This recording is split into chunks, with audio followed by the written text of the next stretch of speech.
Greetings, I'm Dylan. And I'm Amanda. We help families find health faster by building a toxic-free lifestyle. And today we're going to talk about 5 tips to help with pesky pollen. Pesky pollen particles.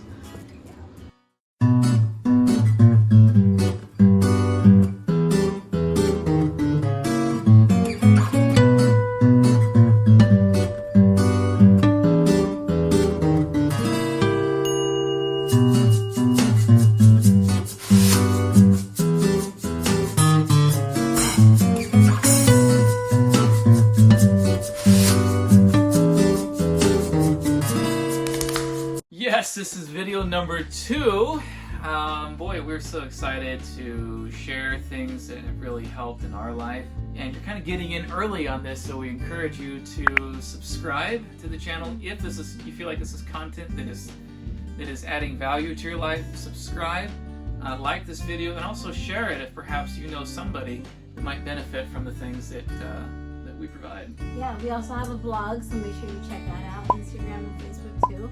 You can find us on there. So we always have a giveaway to go with every single video that we post. So be sure to check out our blog and check out the giveaway because it's going to have to do with this subject exactly. So, Tis the season for sneezing, so let's go ahead and figure out what can help us in this season. This guy right here has a hard time.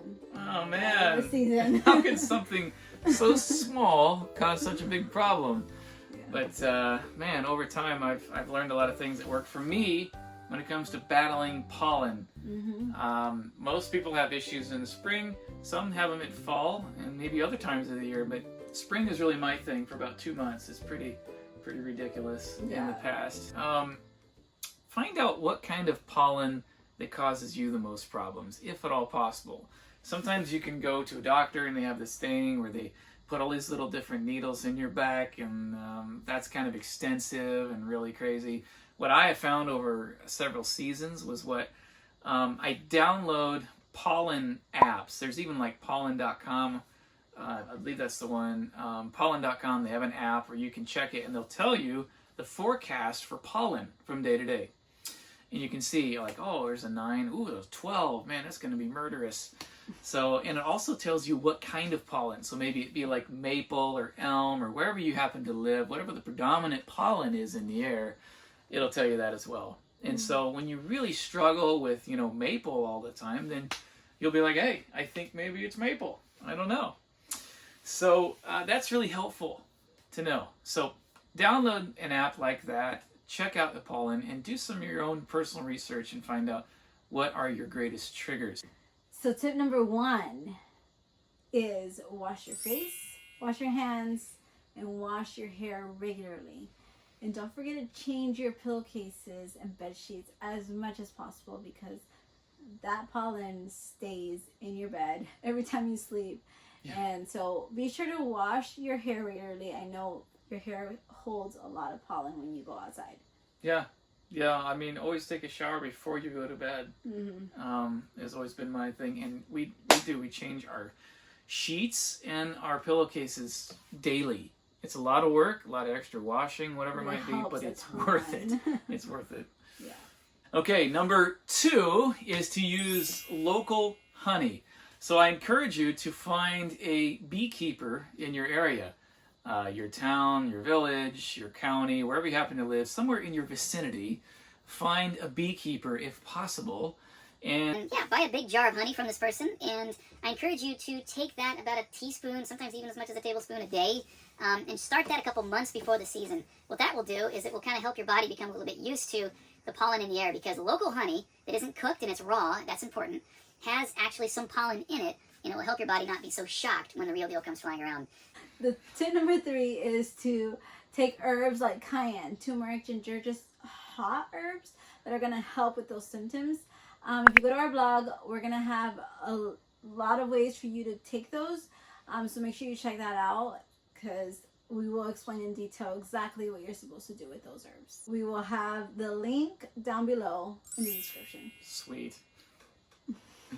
Okay, number 4 is essential oils. Now, I have found more relief from pollen problems with essential oils than anything else. Oils like lavender, peppermint, lemon, and I've added to that marjoram, sacred frankincense, and especially fennel. These oils have really packed an amazing punch and have helped me to get through entire seasons where it was just like murderous before.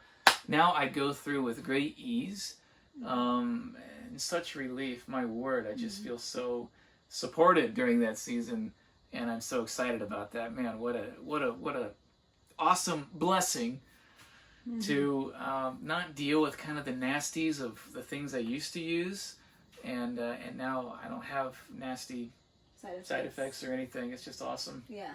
And I know that was a lot of information right there, so we will have recipes and ways to use oils on our blog. So go to the blog, link in the description. Okay, number 5, and that is our last one, is stinging nettle tea. I usually buy a big bag from Amazon with the dried leaves, and then we just make a tea out of that. So that has helped him tremendously, and so totally recommend stinging nettle tea during the season. Absolutely. Now, I'm actually kind of a wild foods kind of guy, and so you can even get it in the wild, but I would only recommend that you seriously do your research. I actually have a lot of resources elsewhere about how to find it if you want to get it fresh, but buying it online is the safest way. So go online, buy a bag of the dried stinging nettle. It's not quite as potent as fresh, but it's definitely has those properties there.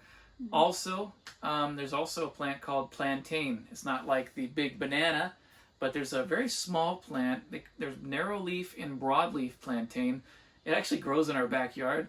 But once again, I would encourage you to find a certified herbalist online and order it from there. I'm not recommending that you go out and pick it. I don't want you to pick the wrong thing. There are a few plants out there that will not heal you, but kill you dead. So, you got to be careful. So order both of those online is where I would start. So there you have it, our top 5 tips for dealing with pesky pollen particles. And we want you to know that it is not our intention to diagnose, treat, cure, or prevent any disease. We're just trying to share the things that have worked best for us. Yep, exactly. So be sure to check out our blog in the description, and we're going to have a giveaway for you with lots of recipes and lots of more information. So check that out below. Yeah. All right. See you guys. Thanks for watching. Adios. Bye.